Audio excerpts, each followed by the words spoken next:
మీ పేరండి? గంజి వెంకన్న. ఏం చేస్తారండి? నేను ఆర్టీసీలో కండక్టర్ని. ఇప్పుడు లోక్సభ ఎన్నికలు వస్తున్నాయి కాబట్టి మీ జిల్లా నుంచి ఎవరు గెలిచే అవకాశం ఉంది ఇక్కడ మహబూబ్ నగర్ నుంచి? బీసీలకు ఇస్తే శాంతకుమార్కి ఇస్తే బాగుంటుంది, గెలిచే అవకాశాలు కూడా బాగుంటాయి. శాంతికుమార్ గారు ఇక్కడ నుంచి ఎంపీగా పోటీ చేస్తే గెలుస్తారా? గెలుస్తాడు. గెలుస్తారా? ఎందుకు ఆయనకు ఎందుకు టికెట్ ఇవ్వాలి? ఎందుకు గెలిపించాలి మీరు? ఇప్పుడు ఎన్ని రోజులు రెడ్లకు దానిలకు వాళ్ళ మీద ఆధారపడం కదా, మనం బీసీ తీసుకుంటే మనం ఒక ఇది అవుతాం కదా అని. ఇక్కడ బీసీ ఓట్ బ్యాంక్ బలంగా ఉందా? చాలా ఉంది. ఓకే. ఇప్పుడు ఇక్కడ బీజేపీ స్ట్రాంగ్గా ఉందా మీ జిల్లాలో? స్ట్రాంగ్గా ఉంది. స్ట్రాంగ్గా ఉంది. బీజేపీ ఓట్ బ్యాంక్ ఉందా ఇక్కడ? స్ట్రాంగ్ ఉంది.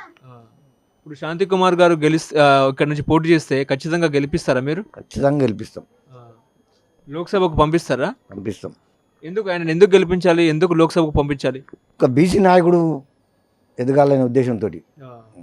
ఇప్పుడు మీ జిల్లా అభివృద్ధి జరిగిందా ఇక్కడ? ఏం జరగలేదు. ఏమేమి సమస్యలు ఉన్నాయి ఇక్కడ? చాలా ఉన్నాయి. ఇక్కడ ఏమేమి అభివృద్ధి జరగాలి? చాలా ఉన్నాయి. కాలేజీ, విద్య, హాస్పిటల్ అన్నీ చాలా ఉన్నాయి. రోడ్లు కూడా ఎట్లా వేసుకున్నారు చూడు, అది నడుస్తుంటే కాళ్ళ గుచ్చుకుపోతున్నాయి.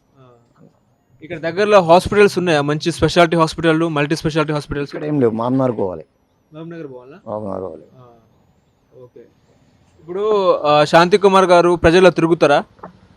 తిరుగుతాడు. ప్రజల మనిషి ఆయన. ప్రజల మనిషి. ఇప్పుడు పెళ్ళిళ్ళకు, చావులకు, ఏమైనా ఫంక్షన్లు జరిగినా కూడా వెళ్ళి పలకరించి వస్తారా? వస్తాడు. ఆర్థిక సహాయం చేస్తాడు ఆయన? ఆర్థిక సహాయం కూడా చేస్తాడు. మా ఫ్రెండ్ ఉంటాడు, వాళ్ళ భార్య క్యాన్సర్ ఉంది, మొన్ననే ఇచ్చిండు రీసెంట్గా 30,000. ఓకే. ఇంకా ఎటువంటి సేవా కార్యక్రమాలు చేస్తూ ఉంటాడు ఆయన? ఎవరు కబడ్డీ, వాలీబాల్ టోర్నమెంట్స్ అవల్ల చూసుకుంటుంటాడు. డిస్ట్రిక్ట్ వేరే పార్టీలు ఎట్లా ఉన్నాయి ఇక్కడ? వేరే పార్టీలు ఏ రకంగా ఉన్నాయి?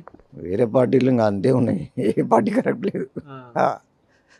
ఇన్ని రోజులు టీఆర్ఎస్ ఉండే, అదే ఇప్పుడు కాంగ్రెస్ వచ్చి అది అట్లయింది. ఒకసారి బీజేపీని చూస్తారా? బీజేపీ కొట్టేస్తారా ఒకసారి? నేనా? లోక్సభ ఎన్నికల్లో బీజేపీకి వస్తాం ఓటు. బీజేపీకి వస్తారా?